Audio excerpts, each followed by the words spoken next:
Hello and welcome back to the channel. तो आज का जो हमारा टॉपिक रहेगा वो है रेगुलेटिंग एक्ट 1773। ठीक है ना।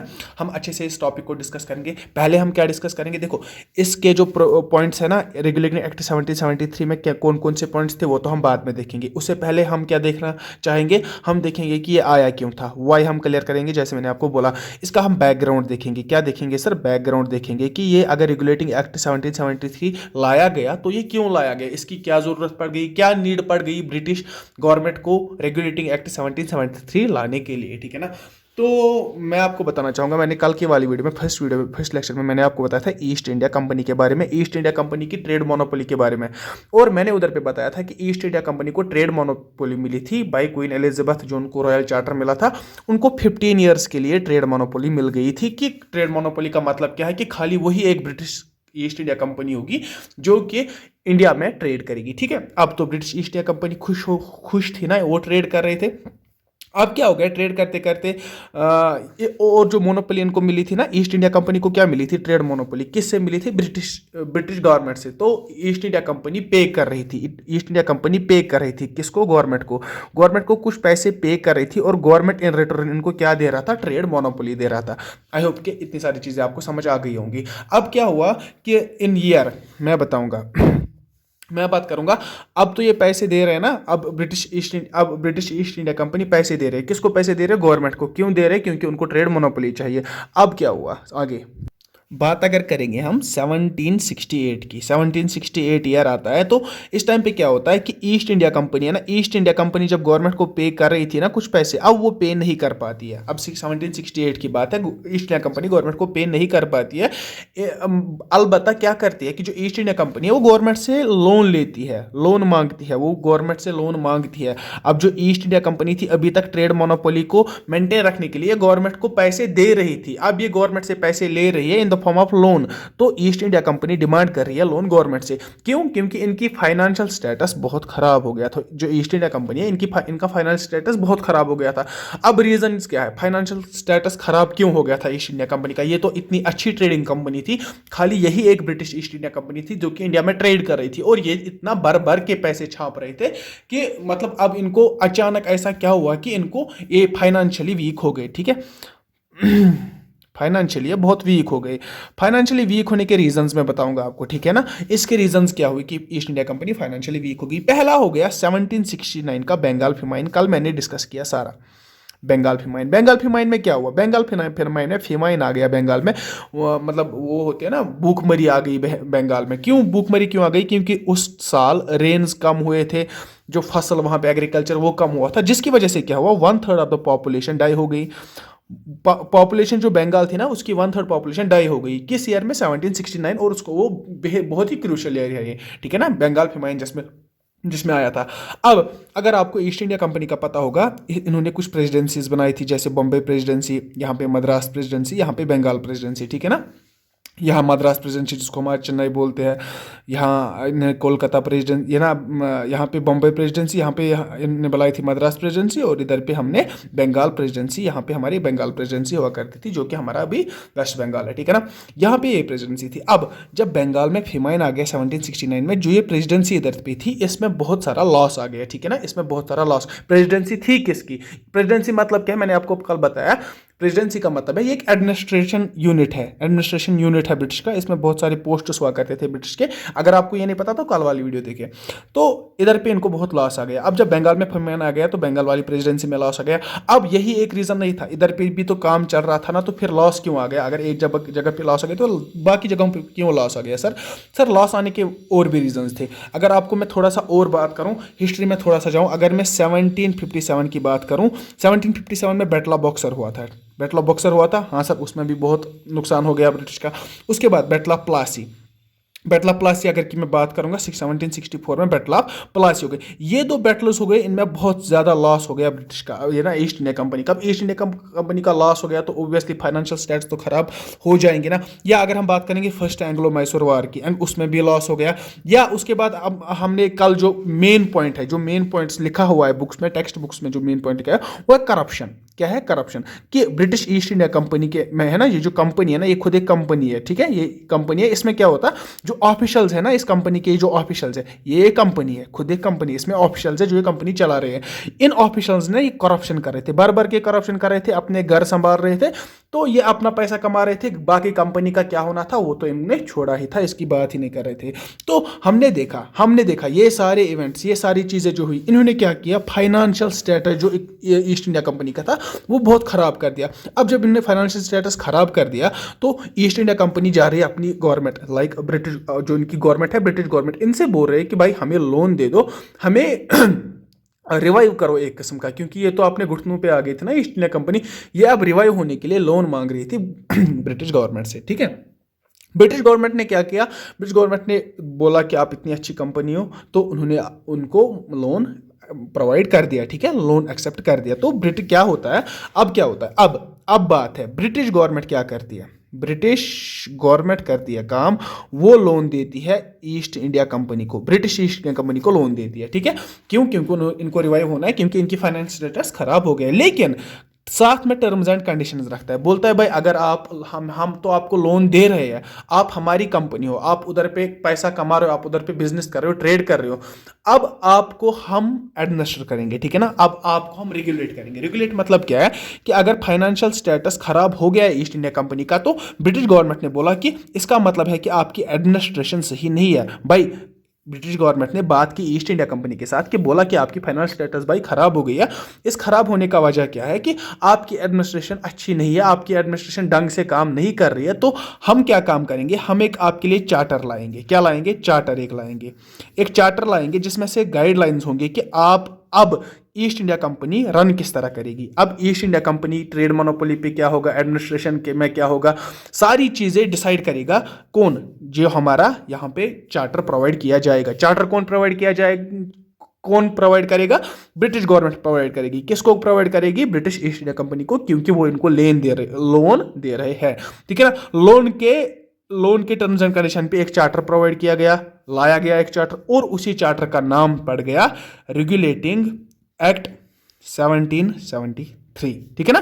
तो रेगुलेटिंग एक्ट क्या था, बस ये महज एक चार्टर था जो कि ब्रिटिश गवर्नमेंट ने दिया किसको, ब्रिटिश ईस्ट इंडिया कंपनी को, उनके जो भी कमर्शियल अफेयर्स थे उनके या पॉलिटिकल अफेयर्स थे वो रेगुलेट करने के लिए। मतलब कि ब्रिटिश गवर्नमेंट ऊपर से रेगुलेट कर रही थी ब्रिटिश ईस्ट इंडिया कंपनी को, और ईस्ट इंडिया रूल कर रही थी इंडिया में, ठीक है, आप इस तरह मान के चलो। अब क्या बात है, और इसके बाद क्या हुआ, अब मैंने आपको बताया कि एक चार्टर प्रोवाइड किया गया ब्रिटिश गवर्नमेंट ने। अब जो ब्रिटिश गवर्नमेंट है, ब्रिटिश गवर्नमेंट ने क्या किया, चार्टर प्रोवाइड किया।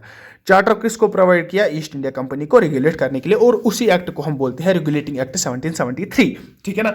अब क्या बोला ब्रिटिश ने बोला कि ये चार्टर 20 सालों के लिए रहेगा, उसके बाद और एक चार्टर आएगा, उसके बाद और एक चार्टर आएगा, 20-20 सालों के बाद और एक चार्टर लाया जाएगा, 20-20 सालों के बाद और एक चार्टर लाया जाएगा, इसी तरह बहुत सारे चार्टर्स लाएंगे, ठीक है ना। और जैसा कि मैंने आपको कल बताया कि उन्हीं चार्टर्स का पहला चार्टर कब आया था, 1773 में, जिसको हम रेगुलेटिंग एक्ट 1773 बोलते हैं। उसके बाद मैंने क्या बताया, ब्रिटिश ने बताया कि 20 सालों के बाद और एक चार्टर आएगा। किसके लिए आएगा चार्टर, ईस्ट इंडिया कंपनी के लिए। अभी चार्टर था क्या, बस ये एक महज गाइडलाइंस थी कि आप ब्रिटिश ईस्ट इंडिया कंपनी जो थी वो कैसे काम करेगी, वो सारा डिसाइड करेगा ब्रिटिश गवर्नमेंट, और ब्रिटिश गवर्नमेंट ये एक पेपर पे लिख के देती थी, उसी को चार्टर बोलते हैं, ठीक है ना। तो 20 सालों के बाद ये चार्टर रिन्यू होगा। अब जब 20 सालों के बाद ये चार्टर रिन्यू होगा तो कब होगा, 1793 में, ठीक है ना। अब जब और 20 सालों के बाद रिन्यू होगा तो कब होगा, 1793 को और 20 ईयर्स ऐड करो तो 1813, ठीक है ना। उसके बाद और अगर 20 ईयर्स ऐड करेंगे तो कब, 1833, उसके बाद और अगर अब ऐड करेंगे 20 ईयर्स तो 1853 आ जाएगा हमारा। ये सारा कब आता है, जब हम 20 ईयर्स ऐड करते जाएंगे, यहाँ से 20 ईयर्स यहाँ से, क्योंकि हर एक बार तो चार्टर आएगा।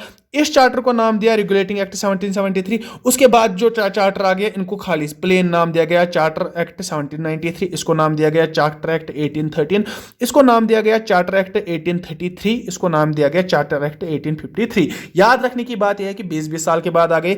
और एक बात याद रखने की बात है, ये एक मतलब ट्रिक एक है। ट्रिक एक क्या है, जो भी चार्टर्स है ना, इनमें एंड में 3 है, एंड में 3 है, यहाँ पे 1833, 1853 सारे चार्टर्स में एंड में 3 है, ठीक है ना। जहाँ पे भी आपको डेट दिखेगा समझ लेना कि ये चार्टर है। अब चार्टर क्या है, ब्रिटिश गवर्नमेंट ने बनाया था गाइडलाइन ईस्ट इंडिया कंपनी को रेगुलेट करने के लिए।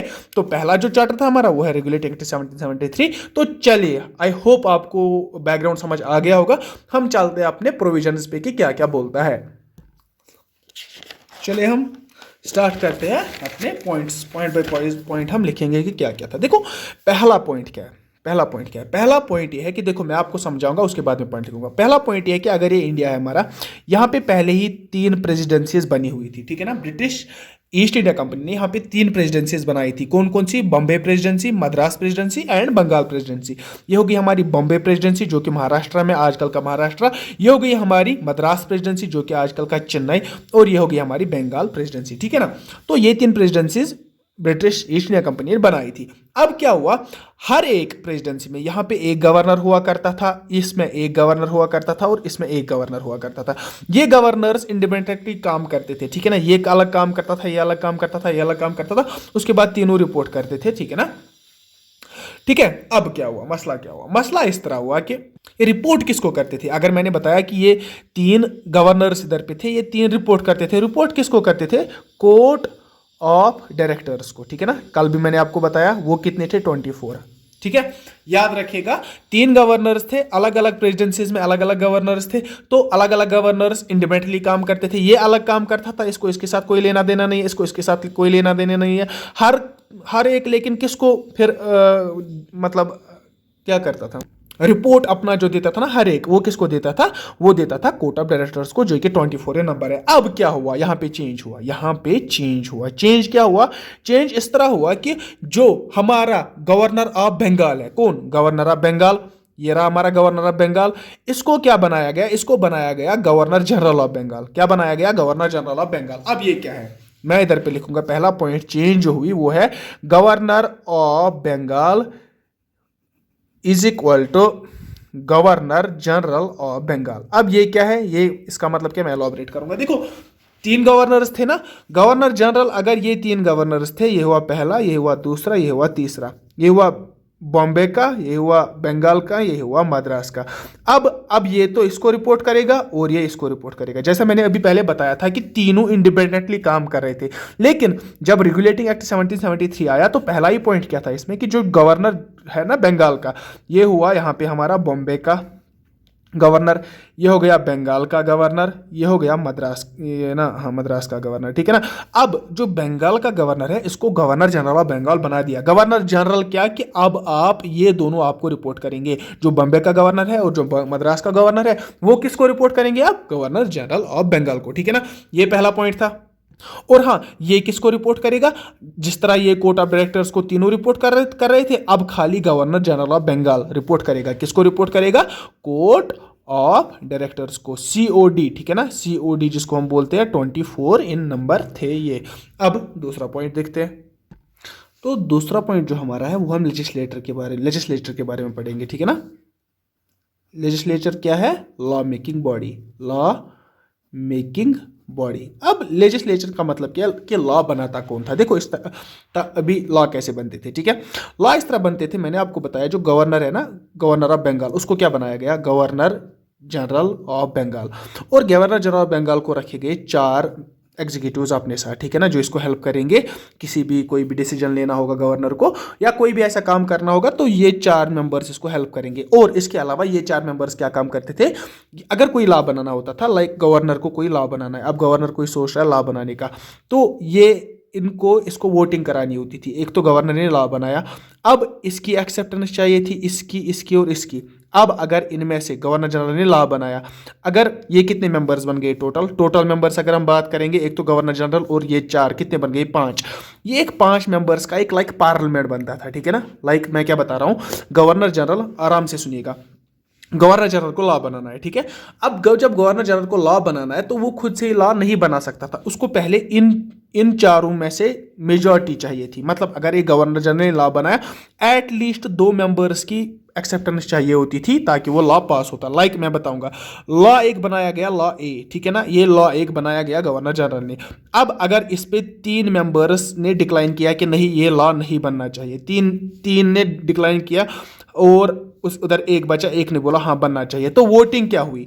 वो एक तो गवर्नर जनरल ने बोला कि हाँ बनना चाहिए, हो गए 2 मेंबर्स ऐसे जो कि लॉ बनाने के साथ थे, और 3 मेंबर्स ऐसे हो गए जो कि लॉ नहीं मानते थे, नहीं बनाना। तो इधर पे वो लॉ एक्सेप्टेबल नहीं होता था। लॉ कब एक्सेप्टेबल होता था?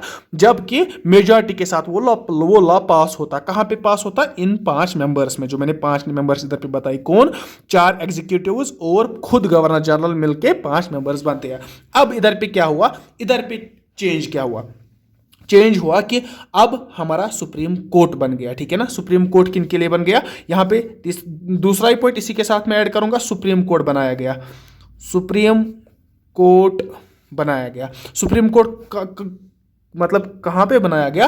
फोर्ट विलियम जो है हमारा, फोर्ट विलियम क्या था? फोर्ट विलियम एक इंडस्ट्री फैक्ट्री मान के चलो, ब्रिटिश ईस्ट इंडिया कंपनी की थी, उसको क्या बना गया? Supreme court. फोर्ट विलियम को सुप्रीम कोर्ट बनाया गया।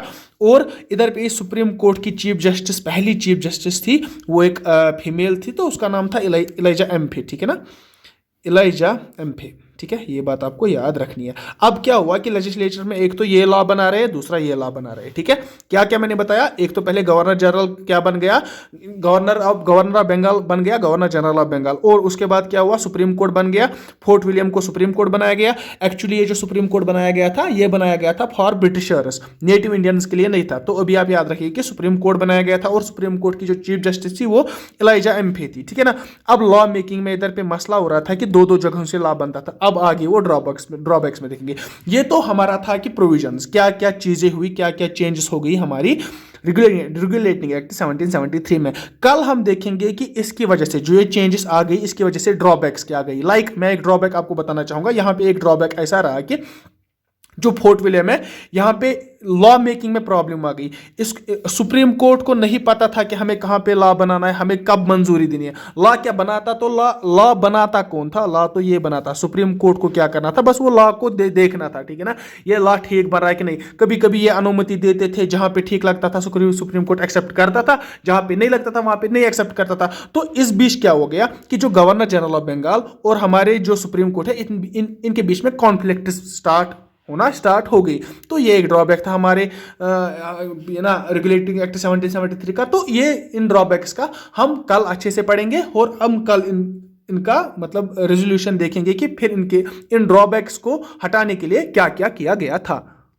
तो जो भी ड्रॉबैक्स है, कल ड्रॉबैक्स हम अच्छे से डिस्कस करेंगे सारे। तो आई होप कि आपको ये वीडियो अच्छा लगा होगा। रेगुलेटिंग एक्ट 1773 आपको अच्छा लगा होगा। हम कल इसके ड्रॉबैक्स पढ़ेंगे, उसके बाद हम ड्रॉबैक्स को ओवरकम करने के लिए जो हमारे काउंसिल एक्ट आया या हमारा पिट्स इंडिया एक्ट आया, वो हम कल अच्छे से डिस्कस करेंगे। आई होप आपको वीडियो अच्छी लगी होगी। तो लाइक कीजिएगा, सब्सक्राइब कीजिएगा हमारे चैनल को, शेयर कीजिएगा। Thanks for watching and good bye.